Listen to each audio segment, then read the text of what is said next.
I think the first few years were a time of real change. What happened was they took 2 clinics and put them into one, and they were very, very different clinics, and the staff dealt with things very, very differently. So it was really a time of trying to figure out processes and systems and how to work as a team. When we opened, we were almost exclusively thought of as a residency-based clinic to see 15 to 20,000 patients in a year. The patients we served were possibly more Native American and African American, and perhaps about 40% Caucasian at that time.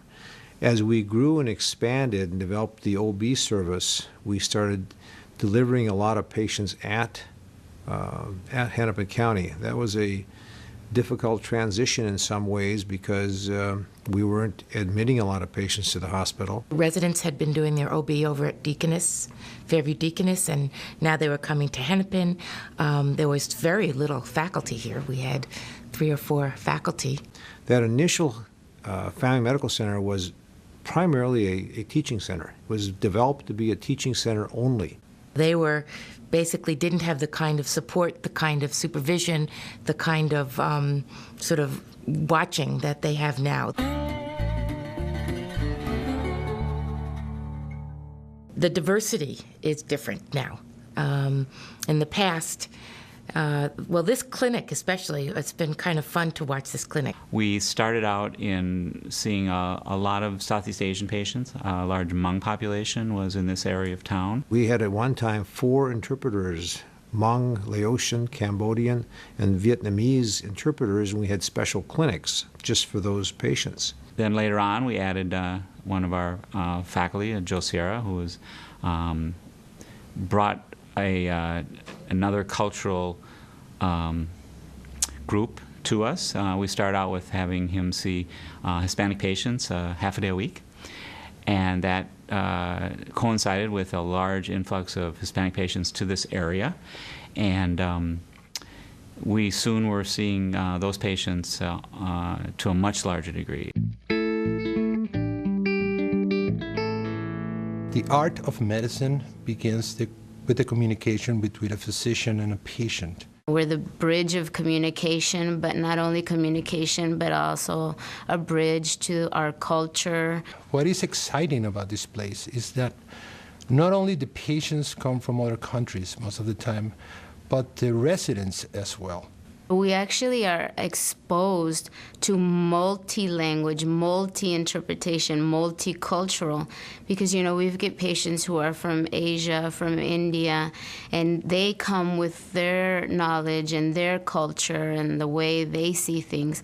So we have to kind of be able, as interpreters, to understand them as providers and how their culture works, and then be able to interpret it into, the Latino community who has maybe a totally different culture, definitely a totally different language, and then kind of combine the two into the American culture and American language.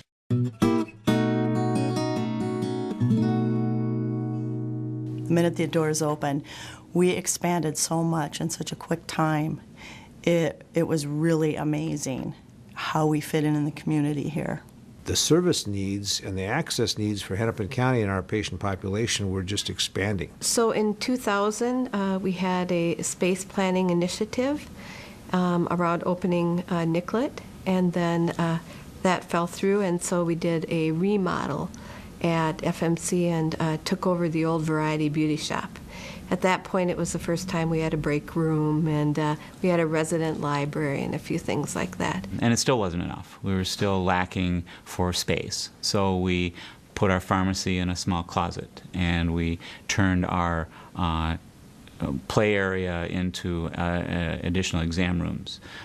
We turned one of the entrances into another office. And so there was a lot of creative thinking about trying to find space for people to work, to see patients, to make it a comfortable environment.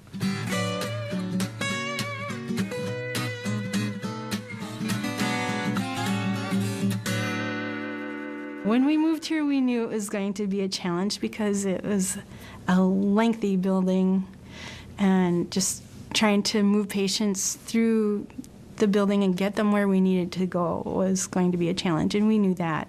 I remember we had lots and lots of projects in order to improve patient flow, because the front desk was almost a block away from the exam rooms at the other end of the clinic, and so we were forever having the clinic staff do these time studies, and we had stopwatches and all sorts of things in order to improve the flow of the clinic.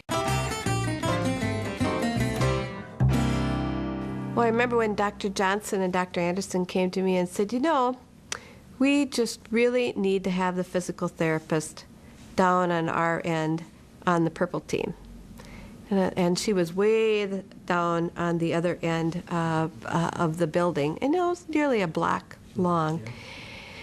So we did a walkabout, and we said, okay, well, where would those co-locations be the best?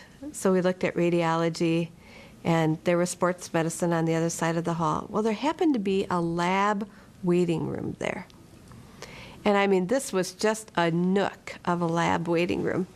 So I said, well, I bet you could get a gurney and a physical therapy table and the space that you need right here in this lab waiting room. So we put in a request and we constructed some walls, and BJ moved into her new physical therapy space. In general, it just wasn't right-sized for the clinic of its size for that many people to provide care and learn in. There was too many people trying to do great work in too small of a space. So some of our group classes, for example, gestational diabetes, or our nutrition classes for diabetes patients, we've had to limit to like 3 people at a time because we're just not able to have the space to accommodate more people. Hispanic population, most of them, they bring their family members with them when they come to the clinic. So in the room turns to be very small to accommodate everyone, We operate with few rooms, so when we're all in clinic, it gets really difficult for us to have a smooth flow. With the pharmacy starting here, it just made it worse, in terms of a lot of commotion at the front desk, because we already have a small lobby just to accommodate our patients that are waiting for to be seen.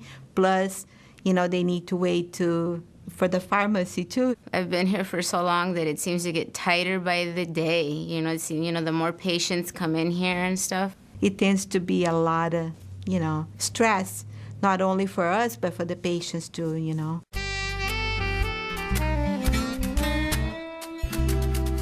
I got to do some service in India, and I worked with Mother Teresa, and there was not enough soap to bathe people, there wasn't enough cups to drink tea, and it was the spirit that healed people there. That's what we've been doing here with our limited resources. We've been keeping the spirit alive that is healthy and healing for patients, and they can feel it. It's very tangible. We have a very close-knit staff, and the old building kind of made that happen. People felt that they were in it together. And when the ceiling was leaking or something would go awry, people would pitch in and make it happen. We had staff that took the patient population on as their own personal crusade. We had one nurse that felt it was very important for her to help the street people and some of the women that were abused or neglected. And she would invite them in, and she would give them a home at our clinic and help them with the needs that they had. And it was gratifying to be able to do that and to see that. And I fully expect that, given time, we'll be able to develop that same sense of community here in this building so that we can continue to serve that population. Our search actually probably started 10 years ago, looking for a way to be able to move, to build, to think about the need for the services in the community and to be able to expand to fill that need. We had a rocky beginning. We did. We had a quick change. We were only shut closed clinic for an afternoon and a morning session. We reduced templates for only 3 days. That's not very common in a move of this size. And so we had some bumps along the road, and the ability for the staff and the providers to keep the patient at the center and to give feedback and say, this isn't working the greatest, but we're going to come here every day and we're going to let you know that it needs to improve and help make that possible, I think is probably the best thing as I reflect on it. It was tough and it was stressful going through it, and I think anybody who went through it would probably agree with that statement. On the other hand, it was balanced with the joy and the excitement of walking into a place that you know finally represents the type of care you want to provide to patients.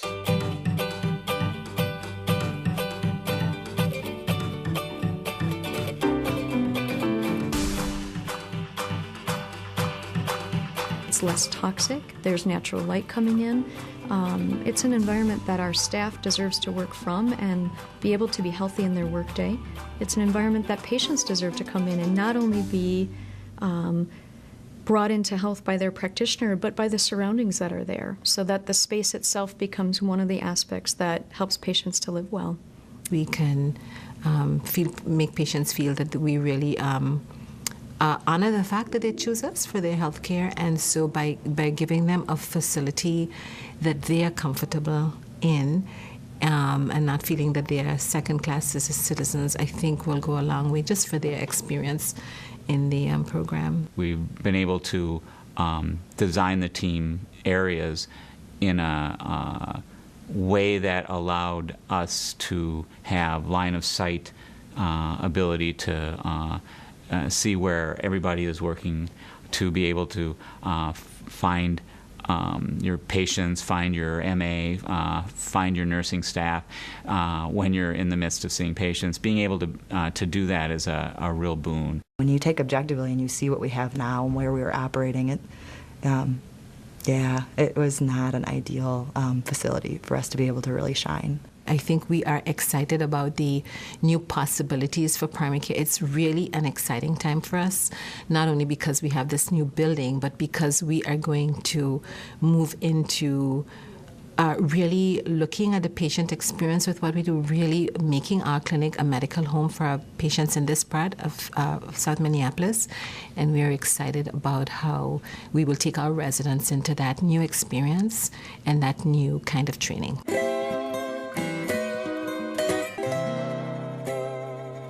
Family medicine in the hospital back when I started was a resident going in and seeing 2 or 3 patients, inpatients somewhere.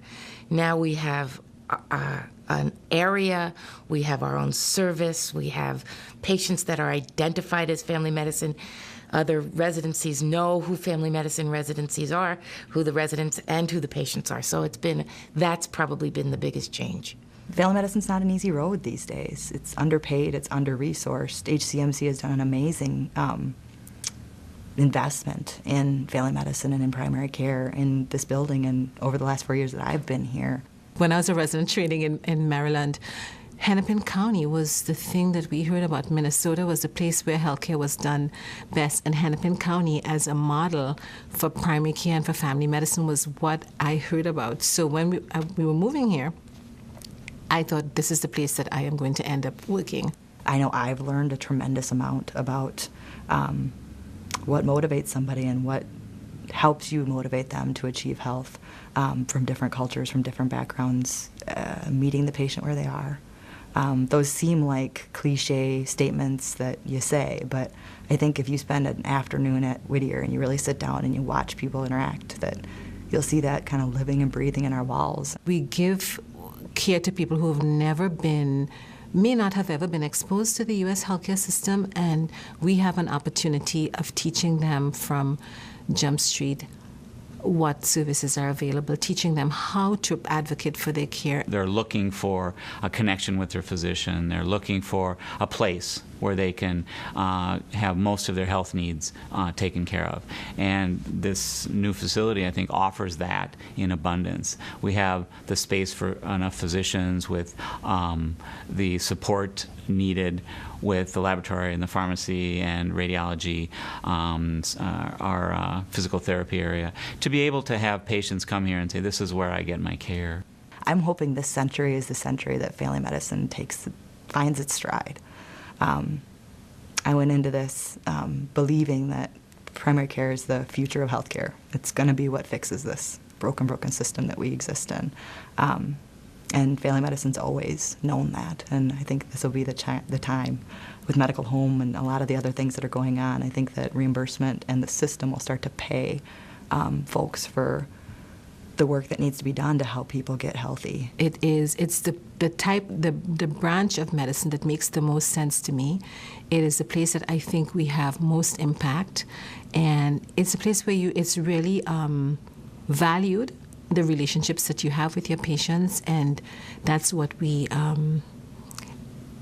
think that we do differently, and wouldn't change it. It's an exciting time for family medicine. It's exciting, especially for a family medicine residency program, because one of the beautiful things we do is we train the future family medicine physicians of this community, the state, the U.S. and beyond. And so we not only get to practice it, we also get to teach it.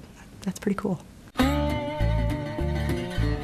For the residency, what they find now, rather than in the past, is some real support, both medically and psychosocially. They aren't ever out there on their own. We have a lot of competencies, and we're making sure that people are really the best docs they can be. What I'm hearing from our graduates is the training that they get here is unbelievable. The interaction that they get to have with the other departments, the other residencies in the hospital, and the interacting with residents and faculty together. At the end of the time that our residents leave here, despite how hard they think the training has been, the thing that they always talk about is about how they felt that they had made a difference. And I think that's borne out by the number of them that really do go into primary care and stay in primary care. In our research on our program, 80% of our residents stay in primary care medicine. Even if they go off and do a fellowship, they come back to some sort of practice where they're doing primary care or they're teaching in a family medicine residency program. When they are done and go out in the real world, they have people asking them for help on how to do procedures. And they're quite shocked when they get asked these questions because they're so used to it on a daily basis here. It really is a privilege to be able to serve the underserved. I mean, you have a chance to actually make a contribution to the community and make a contribution to individual lives right during your residency training. And that's kind of special. It's giving back even in the midst of your training. I think that through all the changes that this place has made, and we have gone through many, many changes, I think that family medicine clinic and the family medicine residency continues to be a family. And we work to become teams, and we've worked to make sure that we are together. And although the clinic and the residency sometimes are different, we are always together. It's amazing how much of a family people really are here. From the faculty to the residents to all of the employees, staff, they really act like a family. They are a family. And that is, I'm not saying that doesn't happen in other departments in the institution, but it's very prevalent here.